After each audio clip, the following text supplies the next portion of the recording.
up somehow, then that's going to make me think twice about loading a lot of debt up in the first place. So what if the federal government says, okay, we're going to weigh two proposals. Proposal A is if any company goes bankrupt, we're going to wash them of all their debts, no questions asked. The cost of virtually nothing. And they say, proposal B, you owe that money no matter what happens, right? That's a lot more costly. Proposal A, I'm probably going to load up on a lot of debt because the consequences just aren't there. But proposal B, I'm going to use a lot less debt because the consequences aren't just there, they're severe, right?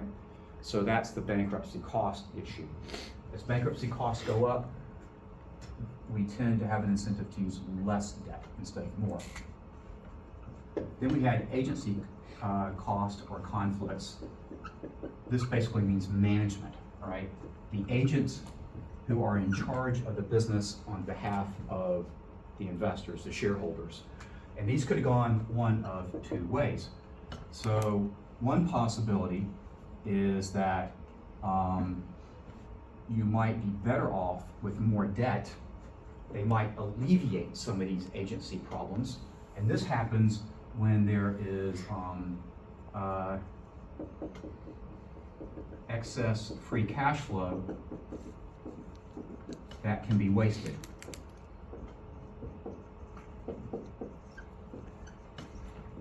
By management. That was this over here. We talked about empire building, so buying into projects that have negative NPVs, doing it simply because it makes the firm bigger and I might get more pay as a result. Or perk taking, right, where management lavishes themselves with lots of extra benefits for being a CEO, but that money comes at shareholder expense. So how does debt reduce that? Well, you got to service your debt or you go out of business and the CEO loses their cushy job. So if you have more debt, now you've got a narrower margin to waste a lot of money. Or put differently, you're taking all this excess cash flow and cash and using it to service your debt instead of your lavish lifestyle as a CEO, right? So debt acts as a constraining force in this case. The alternative agency problem can be made worse with too much debt, or put differently, we want less debt rather than more. And so this is the other one I have up here where it says potential underinvestment or potential risk taking. So for example, lots of tech companies, we have the original founders own a large percentage of the voting shares in those companies. Or put differently, a large percentage of their personal wealth is tied up in the stock of the companies they founded, like Google and Facebook and so forth, Tesla, right? So what would happen to Mark Zuckerberg if Facebook did some things that were just massively risky? A positive expected NPV, but very, very risky. Well, as an investor, I'm okay with that because I know positive NPV means company value should go up and my shares should go up in value. That's beneficial. But I know if it goes the opposite way, because I know there's the expectations and then there's what does happen. I know that the what does happen scenario could be bad, especially if it's very risky, right? Range of outcomes. You say, well, I could lose some money. Yeah, but I spread my money around. I'm diversified.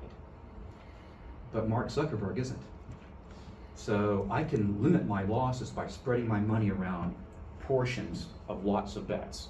But Zuckerberg has most of his entire wealth concentrated on that company stock. So when he takes a big risk, it can unduly affect the value of his overall wealth.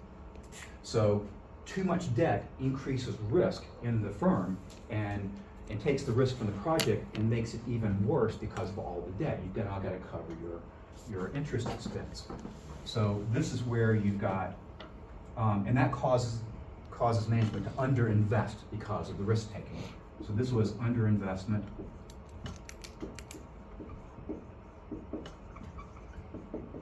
And risk taking. Those can be made worse with too much debt. So if you have a firm that's got some owners that have a very concentrated, they've got most of their wealth in that company, it's probably best for that company not to have too much debt. Okay? Those are the ones that we kind of really spent most of our time with, I think. So let's start adding on a few more. Those are the big ones, by the way. Let's add on another that we talked about. So we said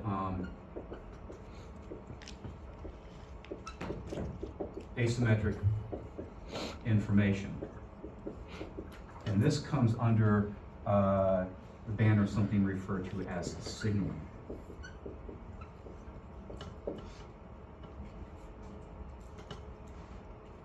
You notice that in the risk category at the bottom there, right? So asymmetric information.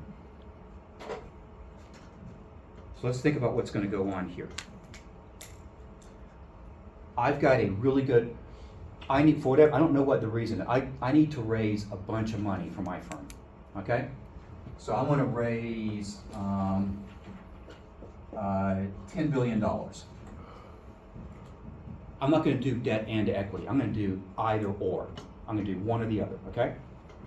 So I'm going to do Plan A, all debt. And remember, I'm not saying anything about what my capital structure looks like. It may be all equity, who knows, right? Let's ignore the other factors. Don't think about bankruptcy costs or any of that right now. Let's try to think about this. So Plan B will be all new stock, right? So equity. So I need to raise $10 billion. It's going to be done all debt, 10 billion of debt or 10 billion of equity. Let's put some other information up here too. Stock price. Stock price equals $100 a share. And the market believes the stock is fairly valued. Meaning what? What does that mean? Exceeding the return they expect. It's worth 100, right? It cost 100 and it's worth 100. Its intrinsic value is 100. Exactly. So the expected return would equal the required return on the stock. It's a fair investment. Let's add one more piece of information here. So I'm going to do two scenarios here, right? So if I can spell, let's do scenario 1. Scenario 1, so management's view of P hat. Remember what the company stock is worth, right? What it's worth per share. So this isn't the outside market. You guys are outside investors. I'm the CEO. I'm the insider. You guys would pay $100 to buy a share of the stock, and from your view, it's worth 100, right? So this is P hat equals 100. But I have different information than you do. I probably have better information than you do because I'm inside the firm and I know things you don't know. And my view on the stock is this. The stock is worth 150 a share.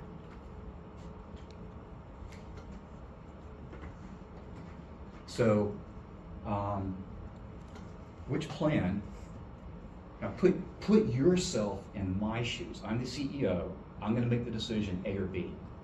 I already know which one I want to do. Which one do you think I would do? Do you think I would do all debt or all equity? How come? Well, that would basically be adding more risk to. Ignore these. Okay. Ignore this. Just use that, nothing else. I would say debt because eventually your P value will get up to 150 and that's never going to want it because you're wasting $50 this week. Okay, there's the important thing that you said right there. If I were to issue equity right now, I wouldn't get 150 what I think it's worth. I would get 100 what the marketplace believes the stock's worth and what they're going to pay for it. I don't want to sell the stock for 100 when I think it's worth 150, because that means that the stock currently is undervalued from management's perspective. I'm not going to sell something that's undervalued because I'm not going to get the value I believe it's worth. I'm going to do all debt. All debt. Keep that in mind. We're going to come back to that in a second. Let's look at scenario 2. Here's scenario 2. You know what it's going to be? It's going to be the exact opposite.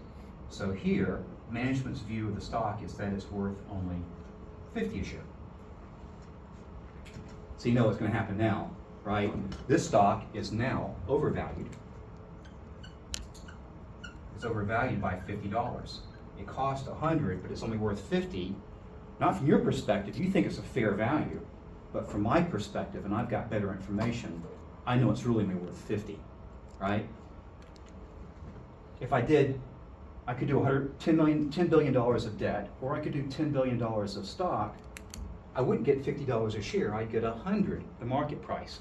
What you guys are willing to pay because you think it's a fair price.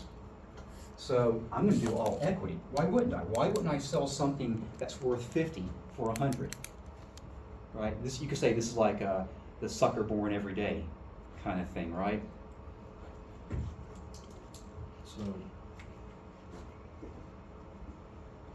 yeah. do people analyze how, like, the capital structure that people are using to gather? Not the capital structure they're using, but the announcements about how it might change. Okay. See what I'm getting at here? Mhm. So what's going to happen here? I'm going to increase my debt load. What's going to happen? We're going to become more financially levered, a greater percent debt in our capital structure, right? You don't even have to do that. You say in the announcement, they're going to issue a ton of debt. Or you look at the balance sheets and you see debt going up. Now you realize it could be something else up here. We're saying all else equal, right? But when you see a company going and announcing they're going to offer a lot of debt, the signal, and it may not be an accurate signal. These are signals. You guys are trying to infer what I know. I'm the insider. You're trying to look at the signals, my actions, to gain those inferences to see what the firm is really worth. When you see me issuing debt, now that you understand this, you think the stock is undervalued. What are you probably going to do? Start to buy the stock. I don't probably know what it's worth, but if it's undervalued, it's worth a lot more than what it's trading at. I'm going to start buying shares and it's going to start to go up in value. Yeah. Are you able to tell like, whether or not like they're doing that because they're in financial distress versus? That's the problem. The signal may not be credible, right? The signal may be mixed up with other stuff. So it is a signal. We'll bring up a couple of little short stories here in a bit where we can see exactly this thing happening. I'll show you, right? But to answer your question more directly, I don't know if it's this or that, so I'm probably going to do, well, we'll look at the stories here, and we'll see why investors reacted the way they did. All right, so we'll think about that in a minute. Likewise, if you saw me issuing equity, your immediate reaction is, well, maybe the company isn't really maybe management doesn't think it's overvalued, but I'm going to have to take it as it's overvalued until I have additional information to prove differently, because I want to protect myself. And that's the conservative way to go here. So I see all equity issue or additional equity going up, capital structure moving towards equity. I'm going to think their stock must be overvalued. I'm going to sell my shares. The stock price is going to start falling as a result. Let's see. Where are you? Okay, this is a little story that came out of another textbook about John Deere. This is true. This is from back, it's interesting because it's kind of getting at an environment that's kind of like we have right now the past couple of years. So let me kind of give you a synopsis of this. You guys can kind of read through this if you choose to. So back in the mid-70s, John Deere was, everybody knows what John Deere is, right? So combines, tractors, farm equipment, and all that. And they compete, they've got some other, International Harvester, other companies they compete against. And at the time, in the mid-70s, Deere had a 38% share of that market. And at the time, this is when inflation became a really big issue that everybody talks about, like going back 40 or so years or whatnot. Today, back to when inflation was last a really, really big issue, was this era here. So inflation, this time CPI got up to very close to 10%. PPI, Producer Price Index, got even higher this time around for us. But back in that era, and treasury rates have gone up to, around 5%, right? Back in that era, and they've gone up because of inflation. That's what's driven treasury rates up. Back in that time period, the short-term treasury got into the mid-20% range, like around 25%. The long-term treasury bond, the 10-year treasury bond, got to around 16%, about 15. So it tells you inflation was a lot higher then than it is now. It was a very big issue. People already have adjusted their spending patterns this time around because of higher prices. Like, maybe I can't afford this stuff after all, or I have to get the cheaper version or things like that. So we've seen people and businesses adjust their spending patterns because of inflation in the past couple of years. It really had a bigger impact back then in the late 70s into the early 80s. It really had an impact. So let's look at some stuff up here that says Deere, prices rising because of inflation, sent the farm equipment industry into a severe tailspin. They're losing sales. No one's going to buy a combine when it goes from $250,000 to $500,000 or whatever the things cost, right? Interest rates go up and so forth. It said Deere had a superior balance sheet strength. What does that mean? It means they didn't have much debt. So they could borrow without having much bankruptcy costs because they didn't have much debt in the first place. They can afford to add some debt on. Another quick thing, bankruptcy costs are going to be very minimal if you have low debt. But if you start to go too much debt, they're going to become, then the risk of going bankrupt and the costs associated becomes severe. So this isn't like, oh, it's either high or low. This is usually a function of how much debt you have. And as you have more debt, bankruptcy costs and everything associated with it get higher. Well, Deere didn't have much bankruptcy costs because they had very little debt. So they could borrow money. Now remember, they're going to pay high interest rates, but they could borrow money to afford to do this. And why do they borrow money? Because they used it for capital investment, and it says to support financially distressed dealers. They could go and do like subsidized financing for farmers who want to buy new equipment. They could give them really low interest rates when they have to pay 20% elsewhere. They could give them next to zero by subsidizing it. And why would they do it? It says their market share rose from 38% to 49% in just 4 years. That's pretty good in a mature market, right? That's very good. They took over half the market. By late 1980, borrowing capacity dwindling. Borrowing capacity, meaning if you borrow any more, your bankruptcy costs are going to start to skyrocket. You're going to start to pay really high interest rates, right? The borrowing capacity of a business, or the debt capacity, is the point, an inflection point at which borrowing more money, bankruptcy costs and probabilities become excessively high, and most companies don't like to go beyond that point. What point, how much debt is it? It varies by business, and it varies over time. How would you know? Because you go in and talk to a banker and he says, here's what you're paying, but if you borrow any more money, here's what you're going to be paying. Ooh, we don't want to do that anymore, right? We don't want to go there.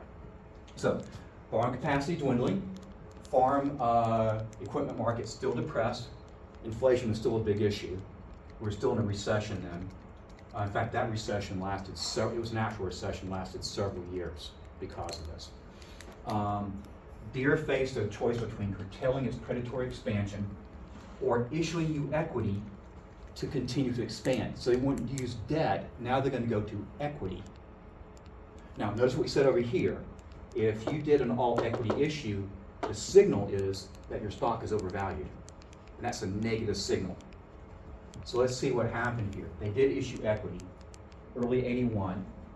They announced 172. Back then, this was a lot. Today, this is nothing. It's chump change. But back then, 172 million was an awful lot of money. You didn't have companies issuing $1 billion back then. So 172 million new equity, and watch the value of their existing shares fall by 241 million. Their stock fell by more than the amount of money they raised. You say, well, why did they raise the money?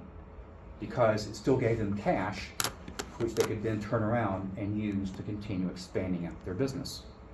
But the point I'm bringing up with this one is,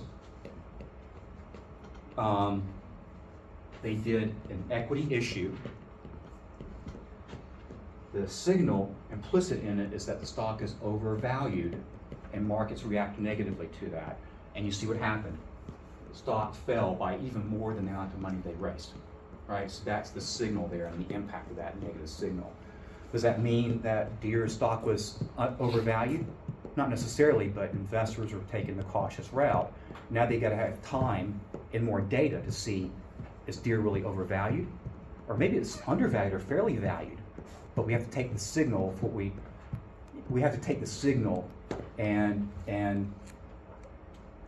you know, we don't want to ignore that signal right there, and it tells us it might be overvalued. Right? Then we're going to see if there's other evidence to suggest otherwise later.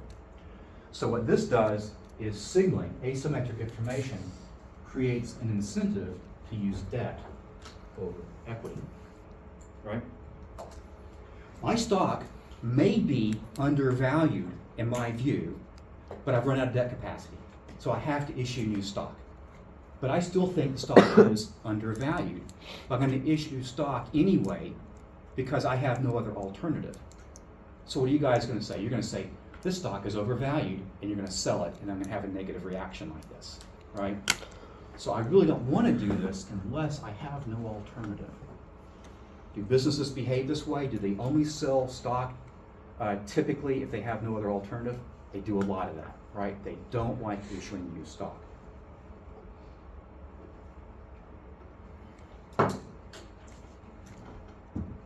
Okay, so that's signaling. That's built upon asymmetric or inside information.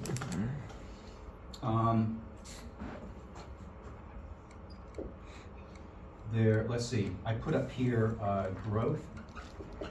We can put uncertainty with that.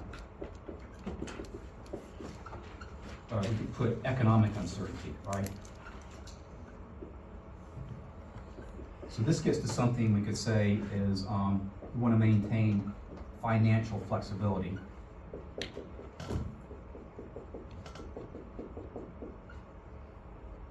What does that mean?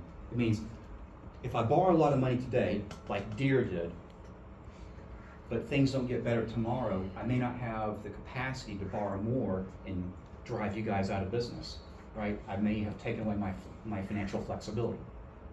So what do? I kind of want to keep, let's say, keep some bullets in the chamber, so I might need them at some point, and that means I need some debt capacity. I don't want to use all the debt capacity I have available. I want to keep some bullets in the chamber, right? And so that means I need to use less debt than is optimal. So to maintain financial flexibility in a multi-period world where I don't know what's going to happen in the future, I want to use less debt than would otherwise be optimal. I want to use more equity, right? So positives, more debt, less equity. Negatives, less debt, more equity, right? The exact opposite.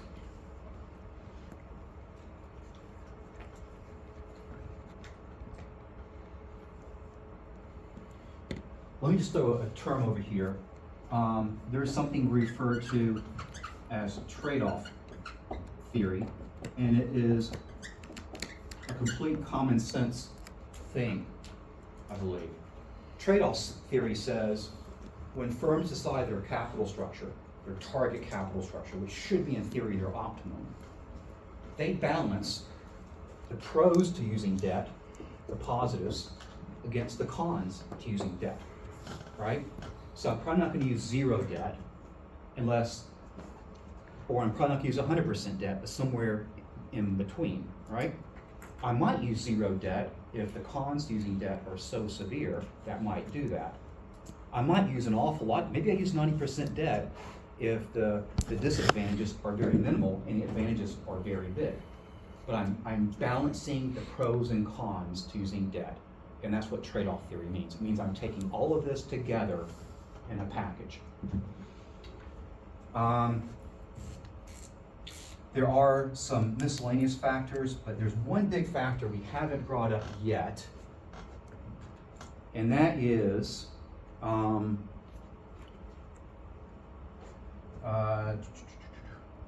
business risk.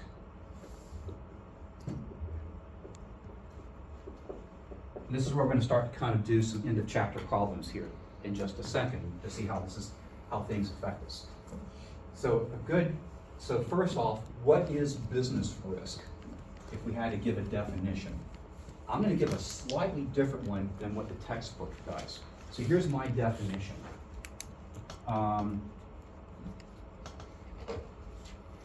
When you have a percent change in sales, right, the top line of your income statement,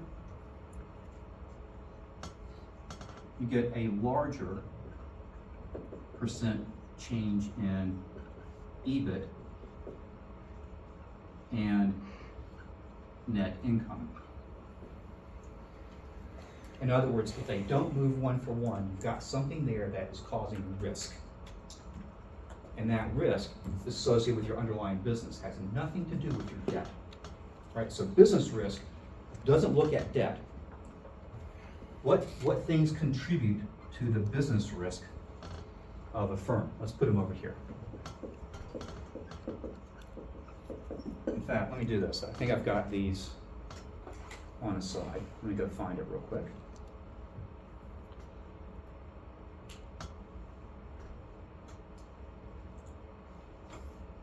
There we go. So how much EBIT varies when there's a change in sales?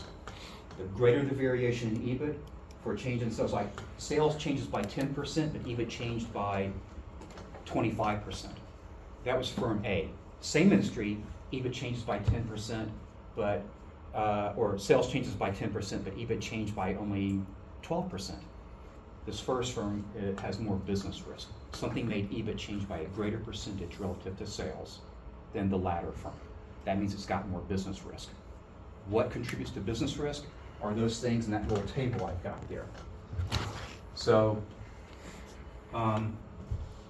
one is, so a lot of this is the ability to extract profits. If I am in a perfectly competitive industry, I'm a price taker. Remember that term?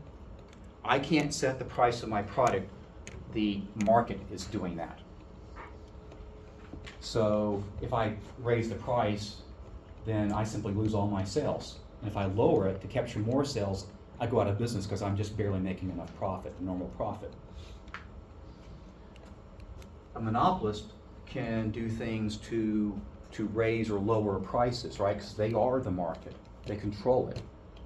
So if my sales goes up or down, and then my EBIT moves as well, right? There's some volatility there. Why would it go up or down? Maybe I'm growing, right? Maybe an industry life cycle, I'm growing over time. Or maybe it's the business cycle. We go from expansion to recession, and so my sales are kind of fluctuating. Maybe I'm a seasonal firm in the travel industry, and most of my travel is during the summer or during Christmas break. And in between, I don't get much revenue, right? So there could be any number of reasons why my sales might fluctuate over time during the year or across years. But if I'm a price taker, a competitive firm, my EBIT, my sales will fluctuate more, my EBIT will fluctuate more, all else equal, compared to a monopolist or a less than perfectly competitive firm. So firms that are in the economic industry that's perfectly competitive have greater business risk, and those that are more of like monopoly have less business risk. And real quick, what does this have to do with anything? We'll work an example on the board. The more business risk you have, the less financial risk you want to have with it. It means less debt. Okay, so it's like a balancing thing. If I've got a lot of business risk, I probably don't want to have a lot of debt and a lot of financial risk. It's my total risk that matters. If my business risk is low, because I'm a monopolist, maybe I can afford to take on more debt. I can afford to have higher financial risk. A lot of this is about profitability, about being able to extract profits, like lots versus little, and about how volatile those profits are. Competitive firms, profits will be smaller than monopolists, and they'll fluctuate a lot more. If I have a competitive advantage, and we talked about that early in the semester, like the Porter's forces and everything, I can do a lot more to get big profits than if I don't have a competitive advantage. And that helps me get through business cycle fluctuations and all that kind of stuff. Or put differently, if I'm making lots of profits because I have a competitive advantage, I can afford to take on debt because I'm making lots of money I can use to service debt. Business cycle.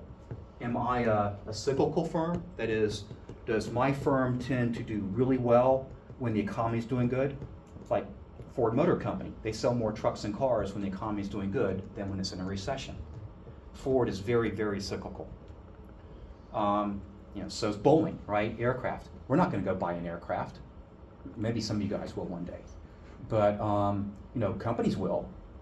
And company expenses on big ticket items like a new jet from Boeing or from Airbus, that's a big ticket item. They might curtail some of that during a recession, but buy a lot more during an expansion. On the other hand, some businesses are very non-cyclical. They don't tend to move much when we go from expansion to contraction. Like Kroger is a good example. People have to eat one way or another. So Kroger's sales goes down in a recession some, but not much, because people will be starving. And it goes up some during an expansion, but not much, unless everybody's going to get really fat, right? So Kroger has very stable sales because it's not cyclical, whereas Ford's sales are really volatile as we swing between expansion and contraction.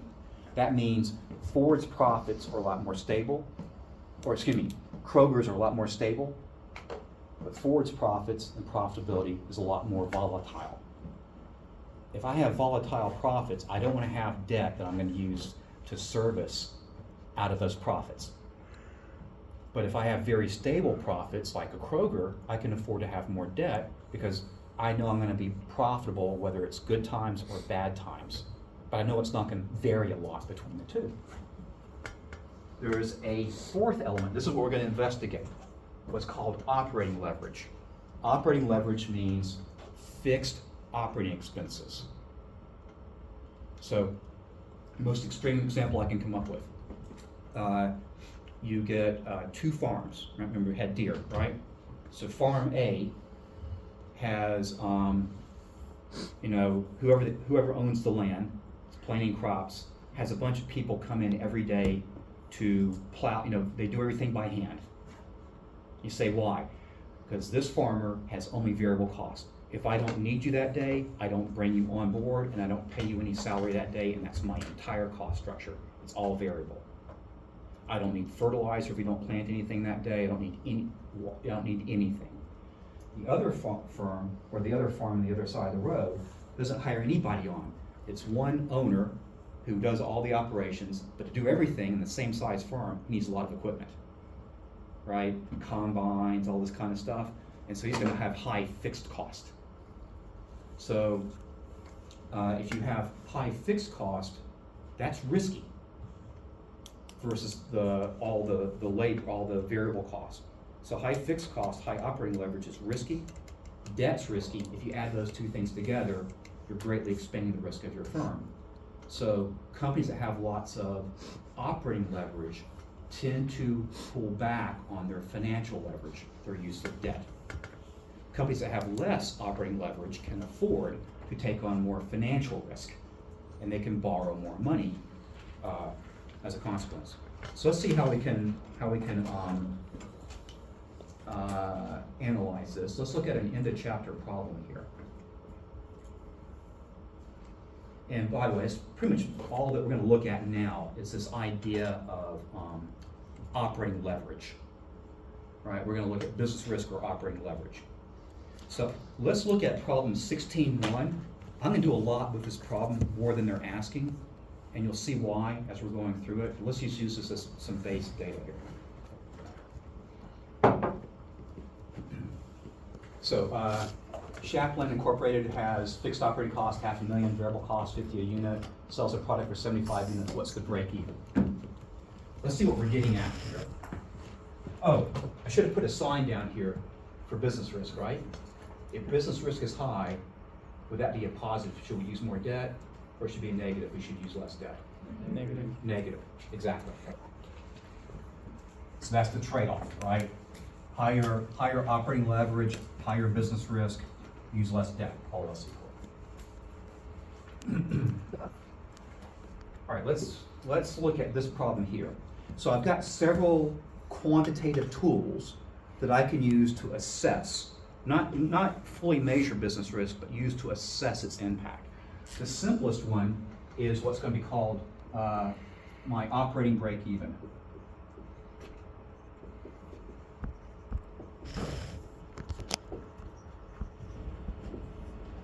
And to do an operating break even, here's what we're going to do.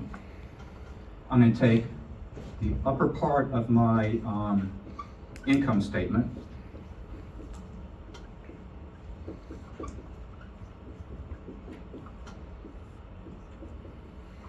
and by operating, remember, EBIT is operating income, right? So break even means EBIT equal to 0, operating break even. So let's see, revenue is simply price, P, times quantity, Q. Operating expenses, we're going to split these into two different categories of operating expenses. We're going to make these very generic. They're either going to be fixed, so I just put an F for fixed operating expenses. This is that farmer who has the combines and all the equipment, right? One worker, but a bunch of equipment so he can farm his land. And then you've got variable cost, like the 50 per unit. That's the labor, stuff like that, right? The fertilizer that's used, the water that's used, that's all the variable cost. So we'll say V is a variable cost per unit, but it depends on how many units you make and sell. So what we want to do is compute a break-even quantity. And let's see, let's just take this right here. Let's lay it out like it's a formula, right? I've got price times quantity minus fixed cost minus variable cost. So variable cost per unit times the number of units, that equals EBIT, but my break even, EBIT is 0. And what I want to do is I want to solve for Q. So if I do that, Q is fixed cost over price minus variable cost. That's my break-even quantity.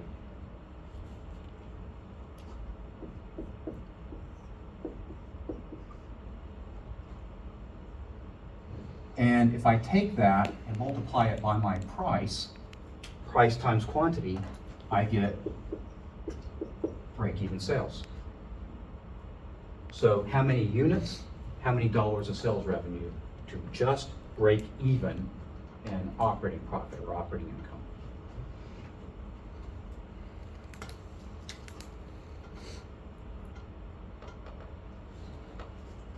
And as you can see, if I didn't have any fixed cost, if fixed costs were 0, my break even would be 0. I'd have a very low bar to get over. But if I have fixed costs like $500,000, now I've got to start producing something just to get to break even. And we'll see how that's going to impact our debt decision. All right, so let's see. Let's first off, let's work out for that problem what it's asking for. So it says that we've got $500,000 of fixed cost. Each unit that we sell is sold at $75 a unit, and it costs us $50 a unit to sell it. And so that is going to be 20,000 units.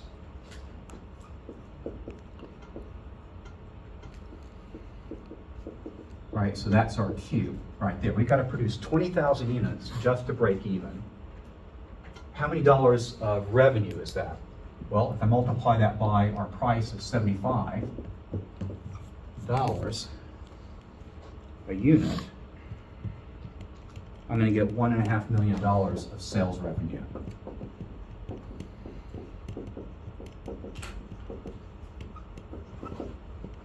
So that's what I have to do to break even. If I produce more than 20,000 units, my EBIT's positive. If I produce less, my EBIT's negative. Okay?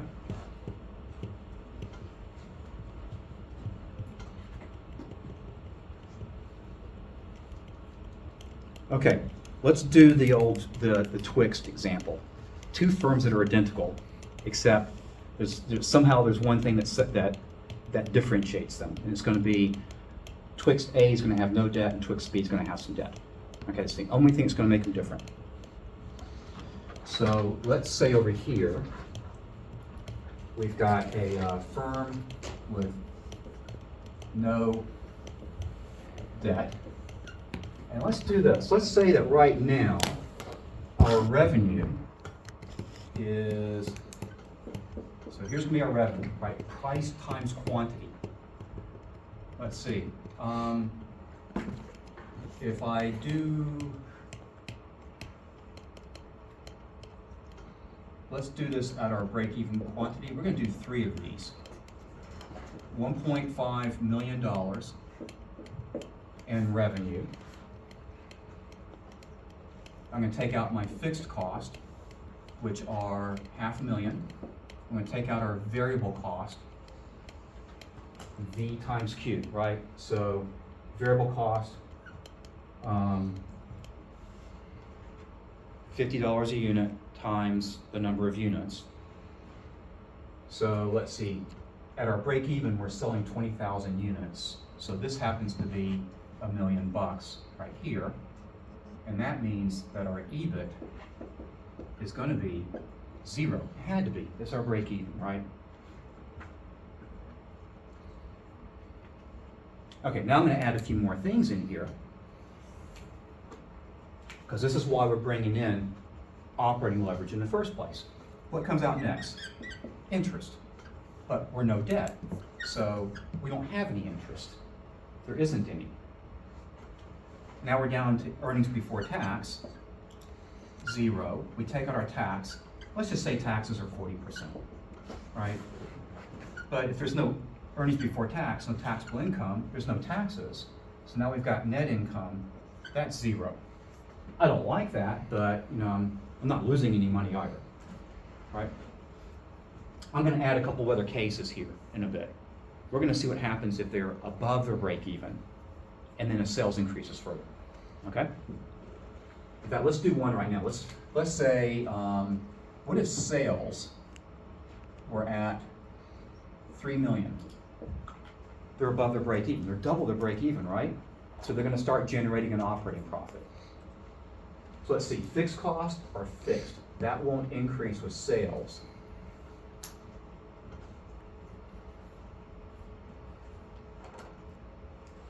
Now, what's my variable cost going to be?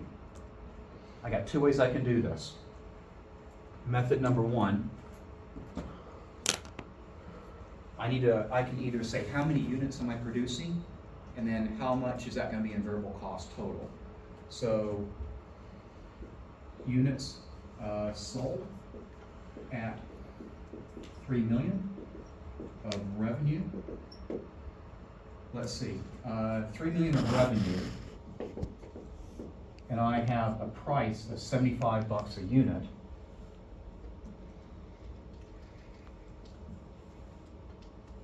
That's going to be 40,000 units. That's my Q right there. And then if I take that times my V, which is $50 a unit, then that is going to give me $2 million.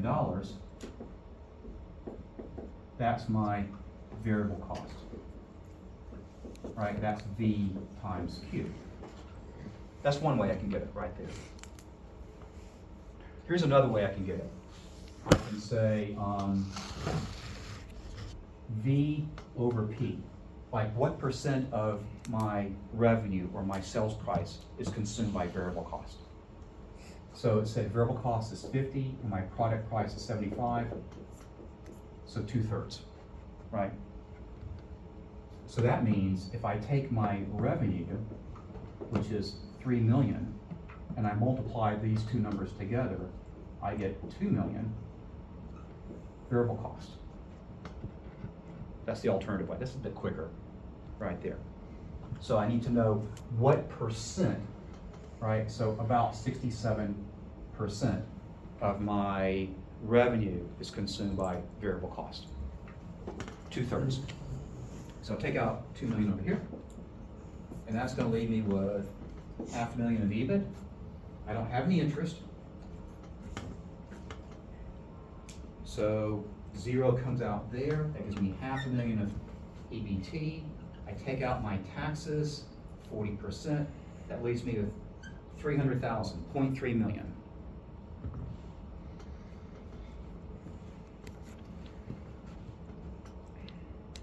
Let's do one more. So this is my break even. This is where I'm at, right? So this is, let's say this is current. And in here is my forecast. Let's say that sales are expected to increase 10%, okay, to 3.3 million. Fixed costs aren't going to change, they're fixed. Variable cost should be 10% higher too, because it's a fixed relationship between the two. So that's going to give me 600,000 of EBIT. And now I'm going to do the financial part of my statement. No interest. So EBT is 600,000. That means taxes are 240 grand. And so my profit, my net income is 360,000, up from 300,000. So my EBIT went up 20% here, and my net income went up 20%. You notice how revenue went up 10%, and yet EBIT and net income went up more than that, percent-wise? That means I had some business risk there. And the business risk in this case was my operating leverage. My fixed cost did that. Okay, let's do a firm that's got some debt. So we're gonna have some debt. And in this case, we're gonna have 5 million of debt at how much? At 6%. 5 million at 6%. So we're gonna have $300,000 of interest. So this is our other firm right here. I'm gonna use the exact same 3 cases for this firm. And let's see how things are different versus the firm with no debt. So revenue, we'll start with our break-even quantity. So 1.5 million, we'll take out our fixed cost. 500,000, we'll take out our variable cost, 1.5. Oh, excuse me, 1.0. 1.0. That gives us our EBIT, which is 0, right? We're break even. But now it gets interesting because we owe $300,000 in interest. So our EBT is a negative 0.3. We're losing money. We take out our taxes, 40%. Well, since we have a negative here, does that mean that this would be a positive? Yeah, tax credit, right? Tax credit we can apply to future profits. So we get our net income, 0.18, 180,000. Oops, wait, no, negative 180. So 2 points about this versus over here, right? Break-even quantity. At break-even here, we broke even not just here at EBIT, which is what that's talking about, but down here, because we had no interest expense, right? We're not making any money, but we can get through this. Over here, we're losing money, but importantly, our creditors are not going to be very happy. We're not going to have the money to pay them. We could end up in bankruptcy. right? We could be out of business going to bankruptcy court because of that right there. So that's an important aspect about this. Let's do these other two cases. So let's do the current case. So we're actually at 3 million. So we're above our break even by a good amount, by double where we need to be, right? Let's see how this is going to impact our two firms. Take out our fixed, take out our variable. So that still leaves me same there. In fact, I'm going to go ahead and do the forecast over here as well. So a 10% increase here. So you can see none of this is changing at all. And that's a 20% increase there. Those are the same. The only thing that's different between Twixt A and B is the use of debt. That's the only thing that's different. So something to be aware of. That means that this section of the income statement embodies the firm's business risk or operating leverage. That's up here, right?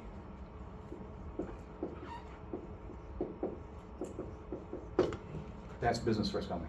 Is the variable cost 2 or is it 2.2? All four forecasts. 2.2. So it should be the same as that. Yeah, so sorry, 2.2. Okay, let's finish up the bottom parts. So down here, currently we owe 300,000 in interest. That means our EBIT is 200,000. We take out our taxes, 80 grand. That leaves us with 0.12 million, $120,000.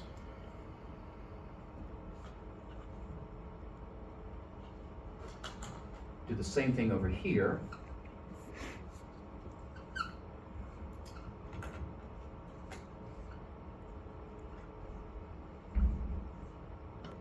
$180,000.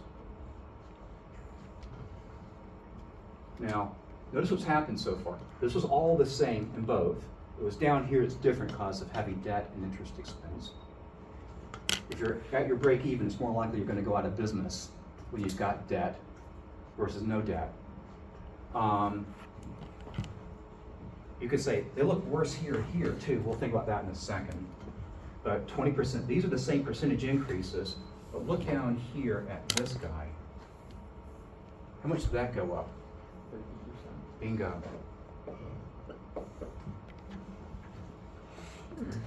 10, 20, 20.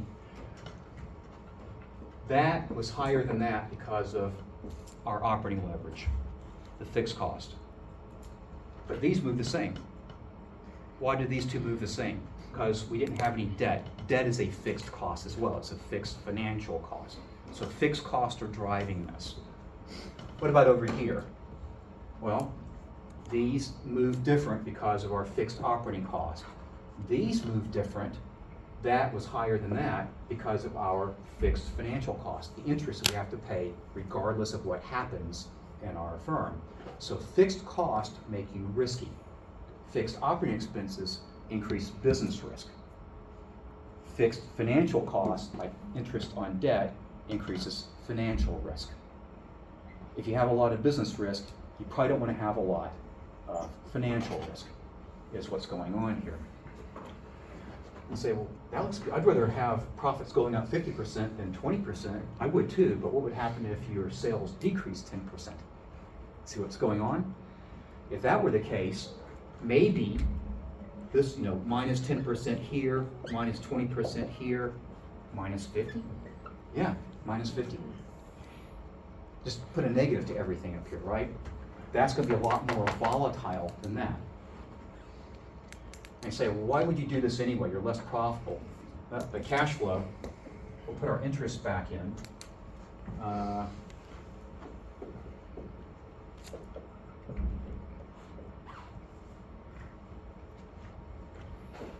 Remember, we did this before. This is kind of like a quasi cash flow number. We're generating more cash flow with that debt, right? Between the profits we generate for shareholders and the interest for creditors, we've got a lot more money we're generating for them all. But we're riskier. We've increased our risk. So the basic gist here is that when firms have more business risk, pull back on debt. Otherwise, your total risk, which is how this moves and this moves, tends to get really excessively high. You can make a lot of money when times are good. You can lose it really bad when times go bad. By the way, I've done an analysis of your firm. You hired me in as a consultant. And you've got a lot of operating leverage, so a lot of business risk, and you've got a lot of debts, you've got a lot of financial risk. You want to, and so your total risk is pretty high. You want to reduce it. What's going to be easier for you to do fairly quickly? Reduce your operating leverage, reduce your financial leverage. How come? Yeah, you can issue stock and use the money to pay off your debt. Whereas operating leverage means changes to your underlying business. Get rid of your combines and all the harvesting equipment and hiring a bunch of people, right? That's going to take longer, perhaps, to do that. Okay, so there's that. That is kind of an indirect way of thinking about business risk, is this break-even quantity. There's another that we can use that might actually help us get an optimal capital structure, a cost of capital, and even the value of the firm with all of that. So this one is something called the Hamada equation. And the Hamada equation is going to look like this. It says you've got what's called a levered beta. Levered meaning the impact, well, we'll see in a second.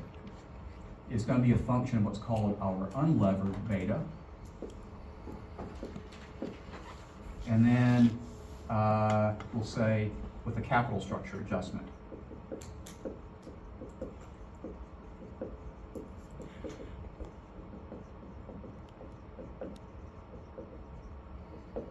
So our debt equity mix. So unlevered is basically looking at our business risk only, right? It's our how do we have a competitive advantage, low business risk? Are we in perfectly competitive industry, have high business risk? Are we very cyclical, high business risk? Do we have lots of fixed operating expenses, high business risk, right? So the things that could lead to high business risk here, that affects your unlevered beta. Remember, betas go up, you're riskier, they go down, you're less risky. So high business risk, a higher beta, okay? This capital structure adjustment over here will be the following. Our percent debt divided by our percent equity. And then we're going to adjust it for our tax rate. And that's going to give us our levered beta. Let's just call that BL. Let's call this guy right here B sub U. So business risk, financial risk.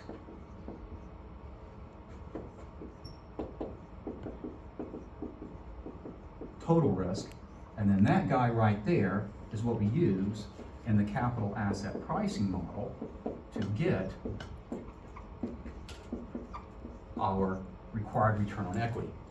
So we use levered betas, which include the impact of business risk and financial risk on the firm.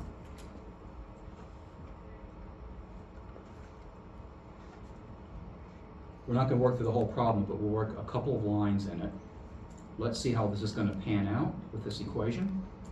And then, of course, once you have this, you can then go and dump it into the WACC that we've already dealt with before. We're leaving out preferred stock and all that. We're just doing debt and equity only. So it's going to look like that. And look for me.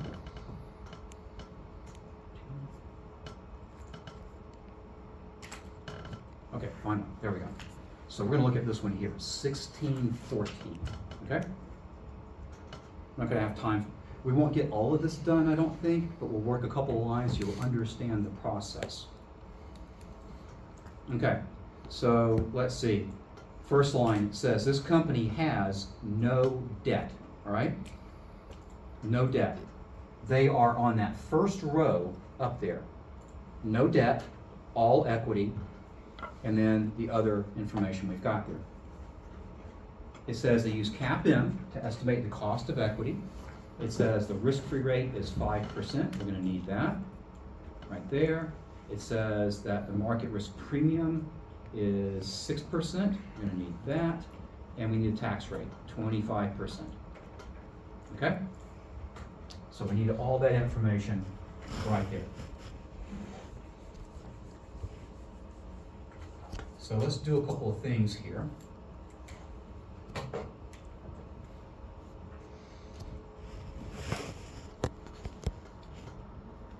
Let's see, we're gonna need one more item, and they give it to us about midway down. They say their beta right now is 0.8. And they tell us, they're being nice, they're saying it's unlevered. Why is it unlevered? Because we have no debt. Unlevered means you've taken out the impact of debt. The impact of debt is in the bracketed term here, business risk only. As if you had no debt, okay? So, right now, that is 0.8 for this firm, that number right there. So let's work through the first row on this thing and see what we get here, okay? I'm gonna do this over there, I think.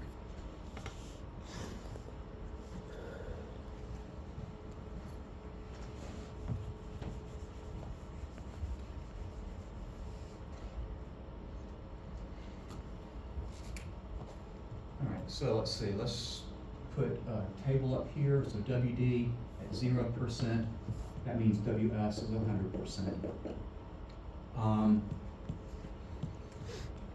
Our unlevered beta is 0.8.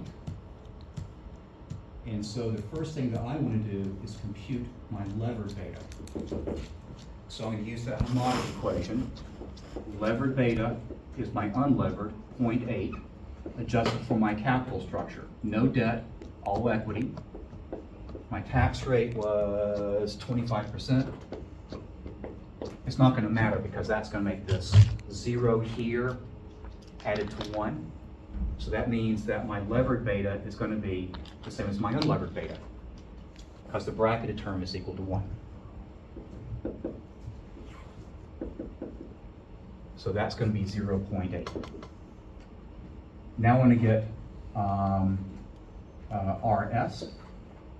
So that is going to be our risk-free rate, 5%, plus our risk premium on the market, 6%, times our levered beta. So 0.8 times 6%, plus our 5% risk-free, we get 9.8. Right? They give us a cost of debt. It's not going to matter because we don't have any debt, but it does say 6%. So let's just put that up here. And then lastly, our WACC, which is WD, RD, 1 minus our tax rate, 25%, plus WS, 100%, times RS. Well, this one's pretty easy because if you're all equity and no debt, that's going to be 0. That's going to be 1, and that's going to be that 9.8 we just came up with. Right? In other words, if you're all equity, your cost of equity is your cost of capital, because that's all your capital. Okay, let's go do the next row real quick. You are 10% debt, 90% equity. That's not going to change your unlevered beta. Adding debt doesn't change your business risk, right? This didn't change by adding debt. It's what happened below. So let's go and see what's going to happen to our levered beta here. Unlevered is 0.8, but now our capital structure is 10%, 90%. We adjust for taxes.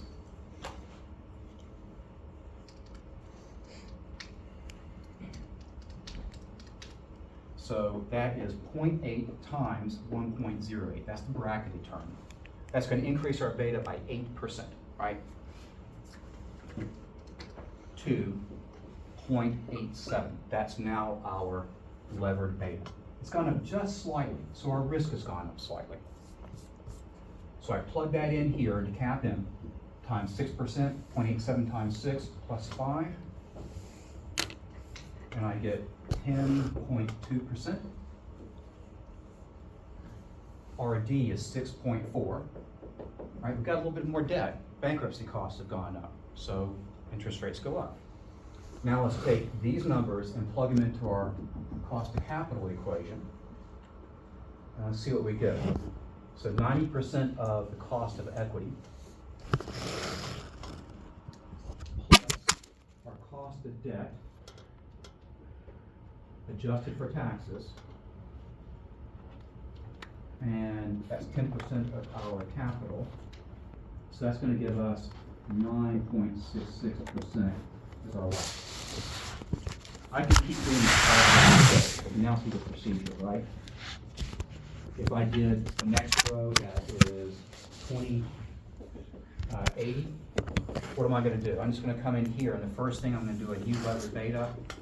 It's only going to be the bracketed term that's going to get impacted. And importantly, what's going to happen to this number? It's going to get larger, right? My levered beta is going to get a little bit larger. My cost of equity is going to get higher. I'm using more debt. My cost of debt is going to be higher. But my cost of capital may go up or it may go down, right? What am I looking for between those 5 rows? What do you think is the ultimate question we're trying to ask? Yeah, so we know that the WACC should do like this, right? That smiley face on the WACC. So this is percent debt. We want to be wherever is that minimum. So we have to compute all 5 rows and get the cost of capital, and whichever one's the lowest kind of is the winner, right? That would give us the highest firm value.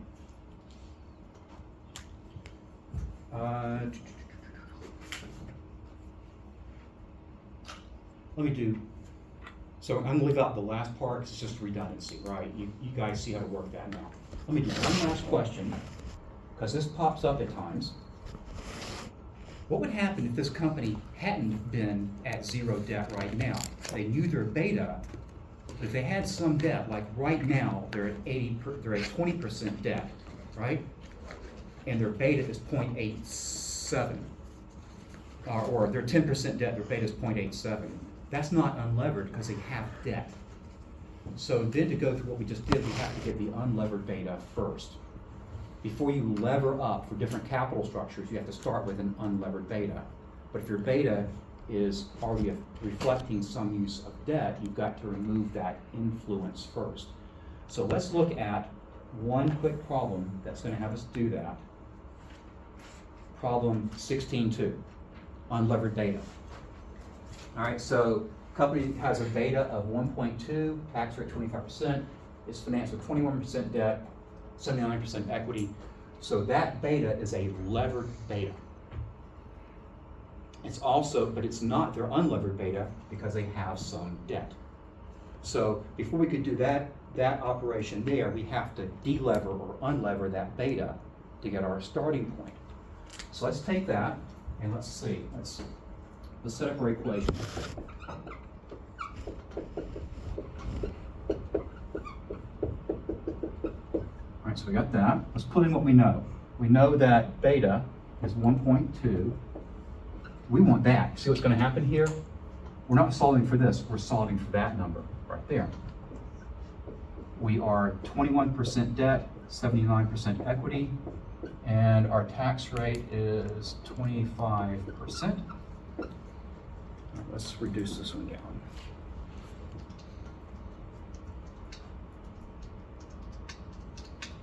Right, so that is okay.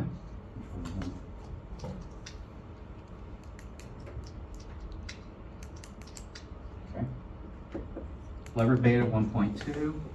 We're solving for unlevered beta. The bracketed term is 1.4. So that's why I had to go up and check it. So you automatically know then that is going to be the levered beta divided by the bracketed term, 1.2 over 1.2. The unlevered beta is 1. And now, if we put that firm into the problem we just did a moment ago, we start with an unlevered beta of 1 before making all of our adjustments. So when you do capital structure effects, you've got to take out the effect of debt before you look at the effect, before you include the effect of alternative capital structures. All right? Okay, I think we finished that chapter. interestingly enough. It's not the easiest one to get through because of all the heavy-handed theory in it. But the nice thing is, if you kind of picked up on that, the dividend policy decision. And they have an influence on mergers and acquisitions. So we're going to see these same things come up again in our remaining 2 chapters that will start on Thursday. Okay? I'll get